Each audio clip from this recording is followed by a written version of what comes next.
And today we're very happy to have two people. First of all, Mr. Makoto Suhara, who is a special assistant to the ambassador of the embassy here. I knew a little bit about Estonia because I used to teach the microeconomics, micro competitiveness course, which was designed by Michael Porter of Harvard Business School. And we tried to pick some of the countries and the area which has shown some very interesting development of developing and strengthening the competitiveness. And Estonia and Costa Rica were two examples of the countries which have shown a very interesting development. We had Finland and Nokia and all sorts of things as well, but Estonia was one of the other countries, and I was always very much interested in the historical development as well.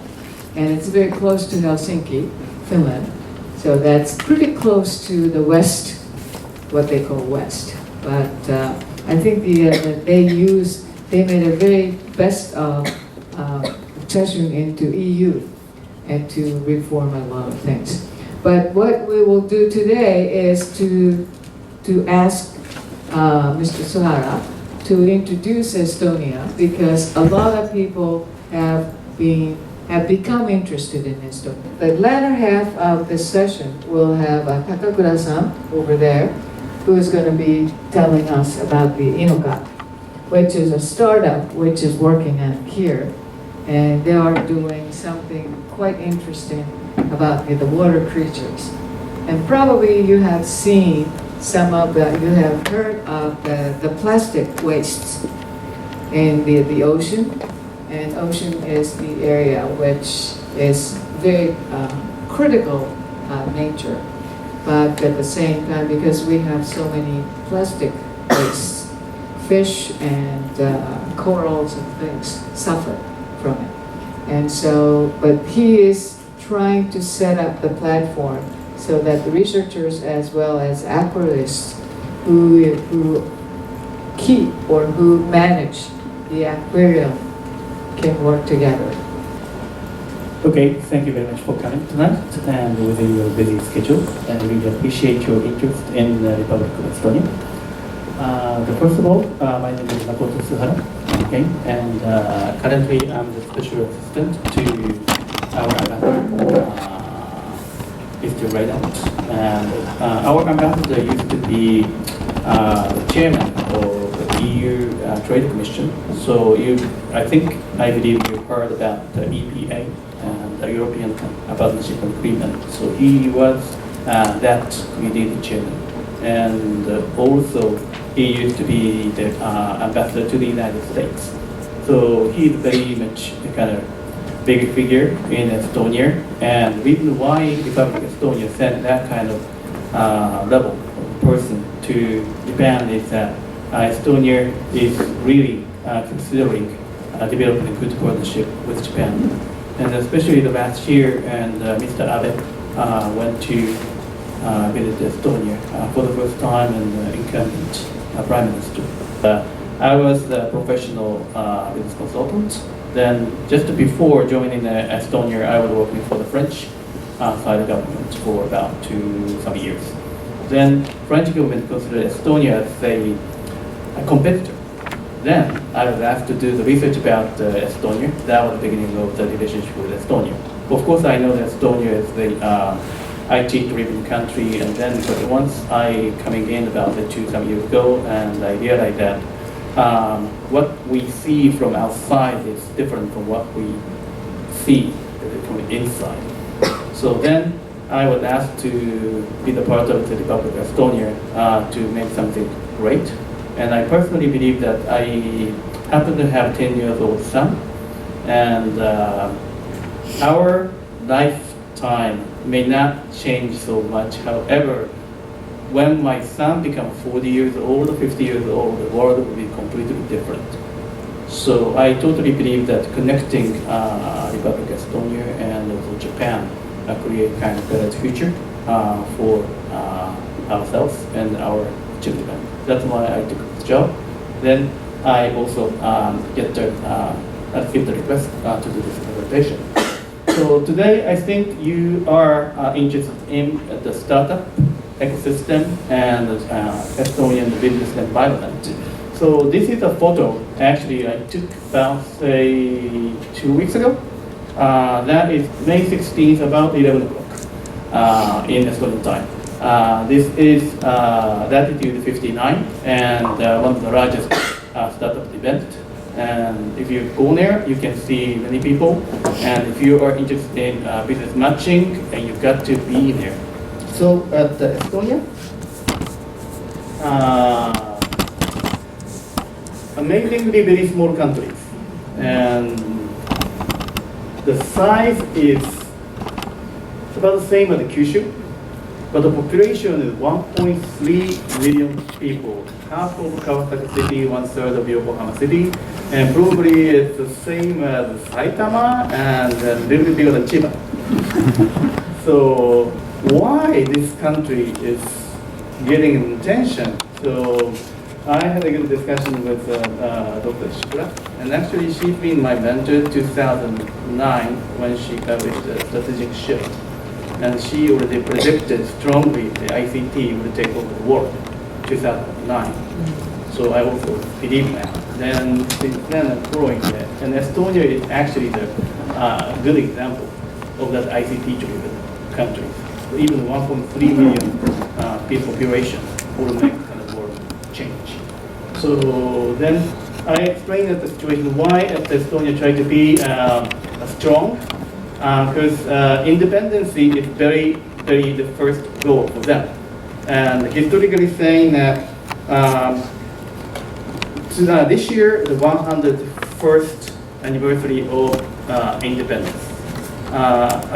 We invited Dr. Ishikura to our party in February, and thank you for coming. And why before that? Actually, this year, Denmark will celebrate 800 years anniversary to design their national flag in Tallinn. So 800 years ago, it was occupied completely by Denmark. And then actually Tallinn is the old word is that I think the castle or Danish. Yeah, so that's why they occupied by Danish, and also they are occupied by Swedish and Polish and Russian. So then Estonia only say 1 million plus population, tries to be a survivor, and especially the merchant. So it's the Nordic handling as a city as a merchant. So information is important from the beginning for the survival, before IT, but the information was key for survival. So that's behind it. Then try to be independent. So they got independency. Then they had a party. Then Soviet Union came in. They deoccupied. Then 1991, finally they regained the independency. So that they don't want to do the same mistake again. So what they're gonna do is that they make lots of friends and. All over the world, and then because against the bully, so what you're going to do in the classroom, make a lot of friends, right? And if you don't have good muscle, what? Intelligence. So that is the key of survival. So for them, it's not a nuclear weapon. The IT technology is their weapon to keep independence.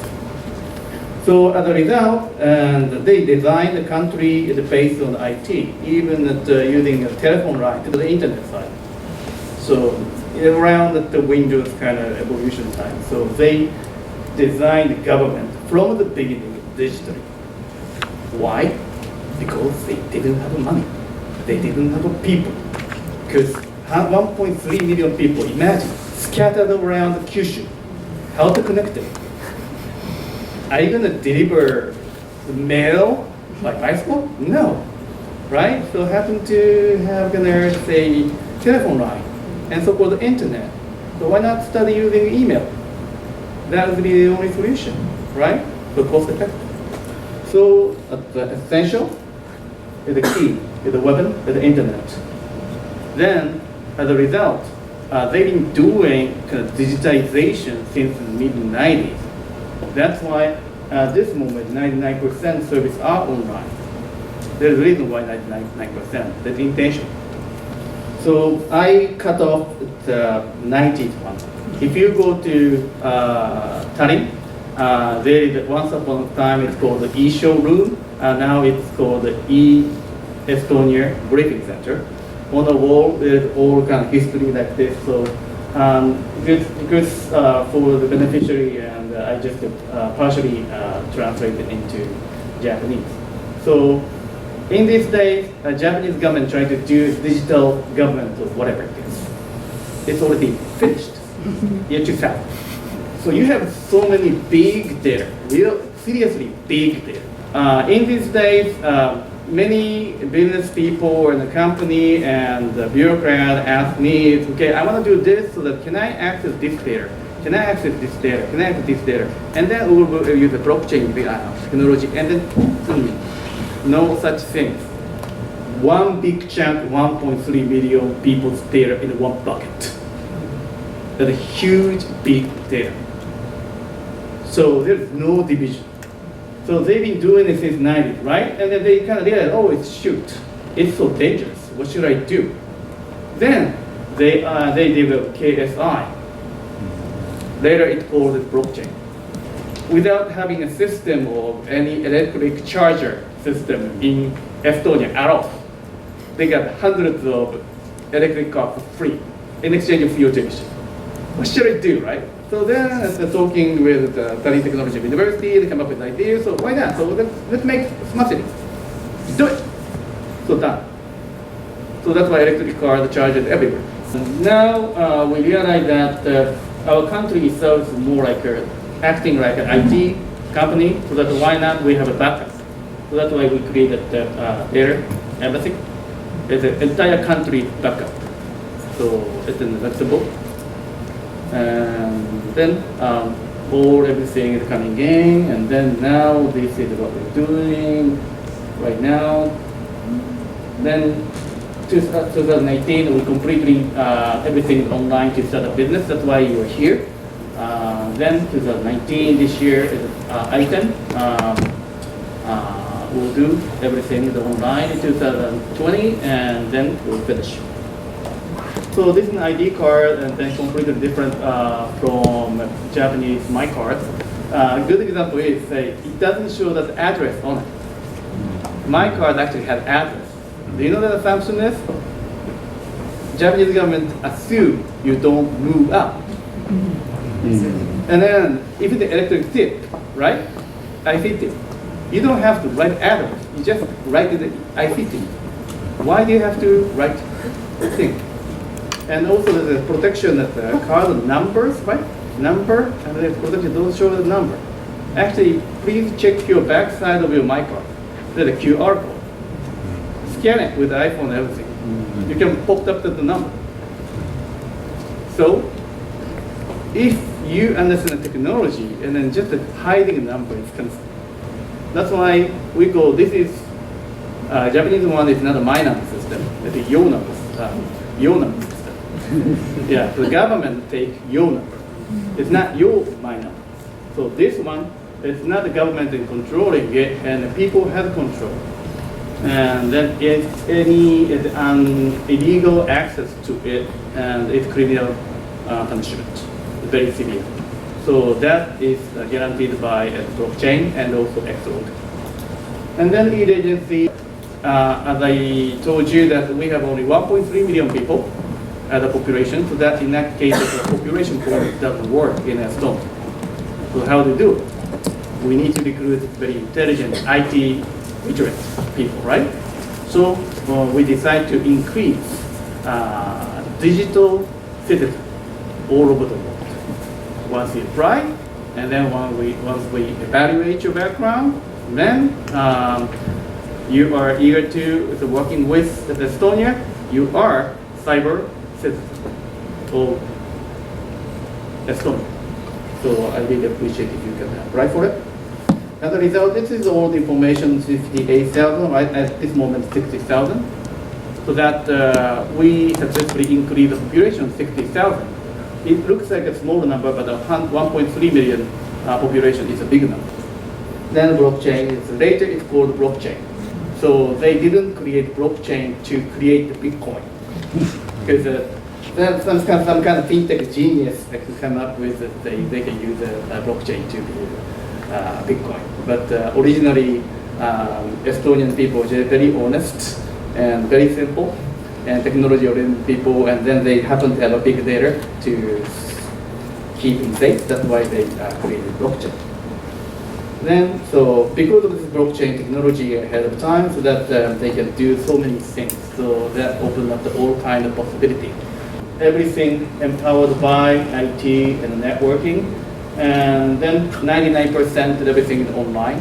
Healthcare and everything, because we have a big data, and then IT tip has all the data and all history of medical, and also I heard about 30% of people get information already in it too.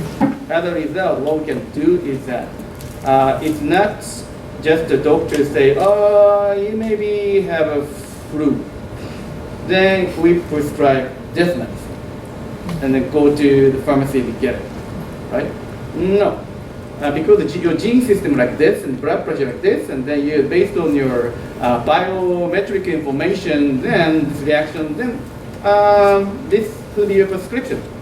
Then if you go bring the go to the pharmacy with the car, and then ding, and then they will have say individualized medicine. Education. This could be a big difference between Japan and Estonia, because fortunately, Japan has 120 million people. Compared to China, it's small, but still 20 million people. Imagine you suddenly, someone killed, right? And 90% of the population, try to extinct all Japanese, and now you have 1.3 million people. How do you treat your kids? Precious natural resource for national safety issue, critical. So you want to educate individuals very carefully. You want every single kid to be smarter as much as possible individually. That's why e-school system and monitoring school activity and teacher activity, parent activity, individual student activity, communication, constant communication, online. And then if there is a bad thing, some kids don't understand certain things, and this is another homework, and tutor will be like this and this and this. So then you can provide support as much as possible. Then IT is crucial. As I told you, this is a weapon for them. This is a nuclear weapon that even the kindergarten level and elementary school level, and they play with computer and the internet and also programming for home. And so digital and English, and I talked with Dr. Ishikura, and the English level of elementary school is so advanced. Because if you have only 1 million people speaking language, and then can you Google everything in Estonian language? No. So if it's a kid, you have to use English to play around. So even elementary school kids can Google everything in English, and they communicate with English, and then talking with English with parents and friends. Their elementary school level is probably higher than Japanese college.